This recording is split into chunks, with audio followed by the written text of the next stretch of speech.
औरत के लिए माँ बनना अनूठा आनंद है। माँ बनने से भी सर्वोच्च है माता बनना।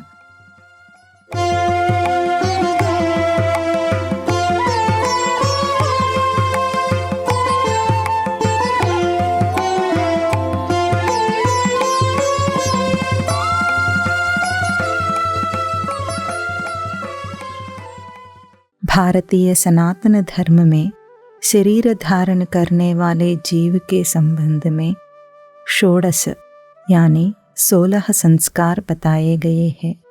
इनमें मुख्य और प्रथम संस्कार है गर्भाधान संस्कार, यानी गर्भ का दान करना। यह स्त्री पुरुष के माता पिता बनने के संकल्प से शुरू होता है।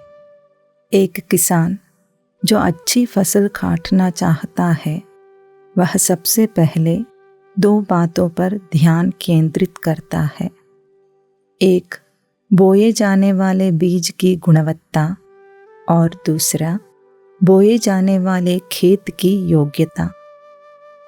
जिस प्रकार एक अच्छे बीज को सही तरीके से सही समय पर सही खेत में बोया जाता है और फसल आने तक उसे उचित पोषण दिया जाता है तो अच्छी फसल प्राप्त होती है, उसी प्रकार यदि एक उत्तम संस्कार वाले बच्चे का जन्म होना है, बच्चे को जन्म देना है, तो पुरुष के वीर्य की गुणवत्ता और स्त्री के गर्भ की योग्यता उतने ही महत्वपूर्ण है।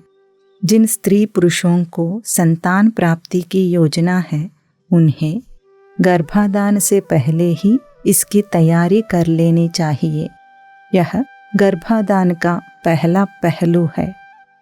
दोनों को अपनी आदतों और विचारों में परिवर्तन करके गर्भाधान के संस्कार यज्ञ में शामिल होना है।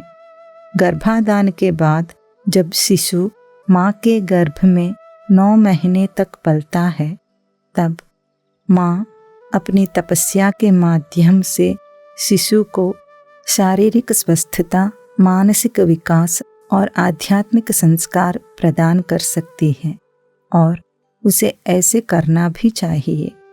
यह माता पिता द्वारा अपने बच्चों के लिए किया जाने वाला सर्वोत्तम उपकार है। यह 9 महीने का गर्भ संस्कार तपा शिशु के 90 वर्ष के जीवन का आधार बनता है। होने वाली माँ अपने गर्भ में शिशु को केवल एक शरीर ही नहीं दे रही होती, बल्कि वह इस सृष्टि द्वारा शिशु को प्रदान की जाने वाली समस्त आभा को माप सकती है। इसीलिए उस स्त्री को माता कहा जाता है। माता का अर्थ है माप, मापने वाली। यह गर्भाधान संस्कार माता और शिशु के बीच संस्कार प्रवाह का सेतु है। भारत देश में ऋषि मुनियों के काल से ही गर्भाधान संस्कार को अत्यधिक महत्व दिया जाता रहा है। आज आधुनिक विज्ञान भी अनेक परिशोधों के बाद इस बात का ध्रुवीकरण कर रही है। इससे संबंधित अनेक उदाहरण हमारे पुराणों में मिलते हैं। यदि गर्भाधान संस्कार का पालन किया जाए तो इसका महत्व आज भी प्रत्येक गर्भवती महिला स्वयं में अनुभव कर सकती है। माता कुंती ने देवताओं की आराधना करके उत्तम संतान प्राप्त किया।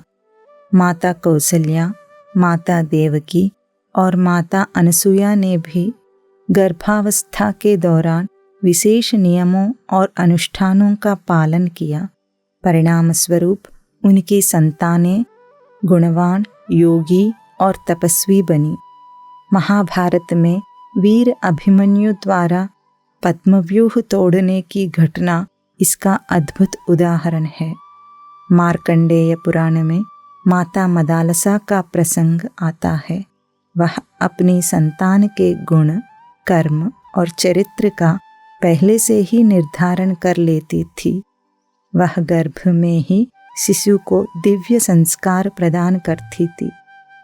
भागवत पुराण में भक्त प्रहलाद का उल्लेख है। राक्षस कुल में जन्म लेने के बावजूद प्रहलाद जन्म से ही नारायण के भक्त थे, क्योंकि उनकी माता गर्भवती होने पर नारद महर्षि के आश्रम में रहती थी और नारायण भक्ति एवं नारायण तत्व का श्रवण करती थी। आधुनिक काल में जब भारत देश मुगल शासन के अधीन था, तब माता जीजाबाई ने अपने गर्भ में ही शिवाजी महाराज में देश की स्वतंत्रता के लिए देशभक्ति और वीरता का संचार किया। हम सभी उस वीर शिवाजी के महान इतिहास से परिचित है। प्रत्येक भारतीय महिला को भारत देश के इस अद्भुत ज्ञान और संस्कार यज्ञ का उपयोग देश के श्रेष्ठ नागरिकों और श्रेष्ठ संस्कृति प्राणियों का निर्माण के लिए करना चाहिए। इसके लिए श्री कृष्णानंद मठ द्वारा आयोजित संस्कार यज्ञ में भाग लीजिए।